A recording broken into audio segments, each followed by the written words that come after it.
भागामध्ये पाऊस नाही आहे. विशेषतः मराठवाड्यामध्ये मोठं संकट उभं राहतंय. कृषी खात्याकडे सद्यस्थिती काय आहे आणि काय अपेक्षा आहे पुढे निवडणूक?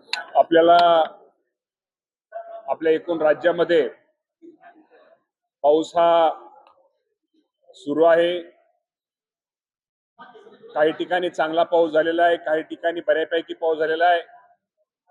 विशेषतः मराठवाड्या भागामध्ये पावसाचं प्रमाण कमी आहे आणि आपण जे एकूण राज्यामध्ये पेरणीचं जे उद्दिष्ट दिलं होतं त्या उद्दिष्टाचा जर विचार केला तर राज्यामध्ये ह्या वर्षी साधारणतः आतापर्यंत 84% पेरणी पूर्ण झालेली आहे.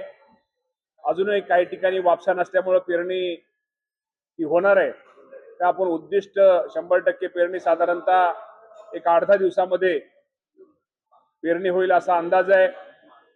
जर सगळा विचार केला तर अमरावती भागामध्ये सर्वात जास्त पेरणी 92% पेरणी ही अमरावती भागामध्ये झालेली आहे आणि सर्वात कमी पेरणी ही ठाणे विभागात झालेली आहे. तर निश्चित प्रकारे आपण पावसाचं एकंदर परिस्थिती पाहून अंदाज बघून शेतकरी पेरणी करतायत. आपल्या माध्यमातून मी माझ्या राज्यातील सर्व शेतकरी बांधवांना राज्याचे मुख्यमंत्री दोन्ही उपमुख्यमंत्री यांच्या माध्यमातून आश्वासित करतो की राज्यामध्ये ज्या काही 3 शेतकऱ्यांनी आत्महत्या केलेल्या आहेत त्यामध्ये काही कारणं वेगवेगळी आहेत, परंतु एका शेतकऱ्याचं बाबतीमध्ये त्यांच्यावरती पीक कर्ज होतं आणि पीक कर्जामध्ये यादीमध्ये नाव आलं नाही असं आपल्याला माहिती आहे त्यांना वाटलं. परंतु अजूनही राज्य सरकारच्या याद्या कर्जमाफीच्या याद्या ह्या प्रसिद्ध होत आहेत. पहिली आणि दुसरी यादी ही प्रसिद्ध झालेली आहे. साधारणतः दुसऱ्या यादीमध्ये पहिल्या यादीमध्ये 533 आणि दुसऱ्या यादीमध्ये 16,95,533 शेतकऱ्यांची यादी ही शासनाच्या वतीने कर्जमाफीची जाहीर केलेली आहे. अजूनही जसजसे याद्या कागदपत्र शेतकऱ्यांची पूर्ण होतील त्याप्रमाणे याद्या लागतील. मला शेतकरी बांधवांना एकच आपल्या माध्यमातून सांगायचंय की निश्चित प्रकारे आपले जे शेतकरी या कर्जमाफीच्या अटीमध्ये बसतील साधारणतः आज 16 लाख म्हणजे 17 लाख अजून 56 लाख शेतकऱ्यांना आपल्याला या संपूर्ण कर्जमाफीचा लाभ आपल्या राज्य सरकारच्या वतीने देण्यात येणार आहे.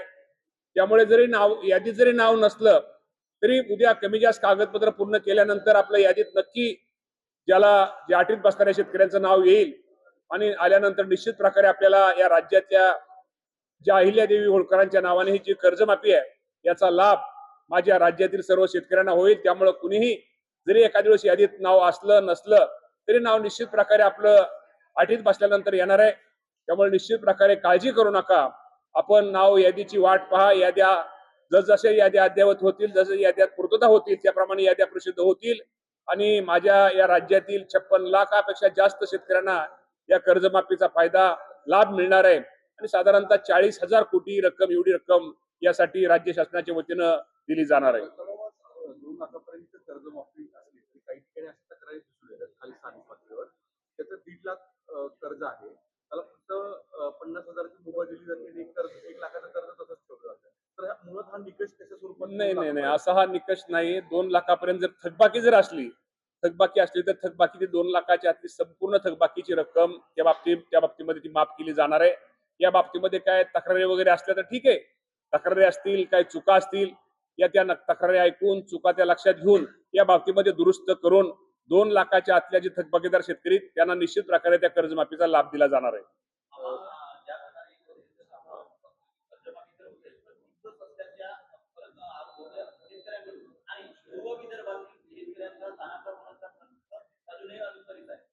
नाही या बाबतीमध्ये मी आपल्याला एवढंच सांगेल की कर्जमाफीच्या बाबतीमध्ये या अगोदर पण कर्जमाफी झालेल्या आहेत.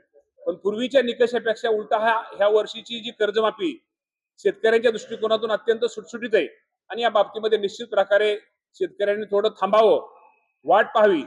आपलं यादीमध्ये जर आपलं योग्य कागदपत्र आपण जर जमा केली, योग्य कागदपत्र आपण दिली तर निश्चित प्रकारे या कर्जमाफीचा लाभ त्या माझ्या शेतकऱ्यांना मिळणार आहे. म्हणजे काल असे सुळे तसंच बाकीचे नेते सुनील तटकरे अमित शहाना भेटले पण त्याच्या आधी प्रफुल्ल पटेल पार्थ पवार शरद पवारांना भेटले आहेत. राष्ट्रवादी एकत्रीकरणाची किंवा शरद पवार राष्ट्रवादी काँग्रेस एनडीए सहभागी व्हायच्या जोरदार हालचाली चर्चा समोर येत आहेत. पवार साहेब हे देशाचे नेते आहेत आणि पवार साहेबांचं मार्गदर्शन कुणीही आम्ही कधीही केव्हाही राष्ट्रवादी पक्षाचा कार्यकर्ता तर घेऊ शकतो, पण या देशातला कुठल्याही पक्षाचा नेता कार्यकर्ता हे आदरणीय पवार साहेबांचं मार्गदर्शन घेत असतो. त्यामुळं पवार साहेबांना भेटणं, पवार साहेबांची भेट घेणं, पवार साहेबांचा आशीर्वाद घेणं यात मला कुठेही चुकीचं वाटत नाही. सर हिंदी में जाना चाहेंगे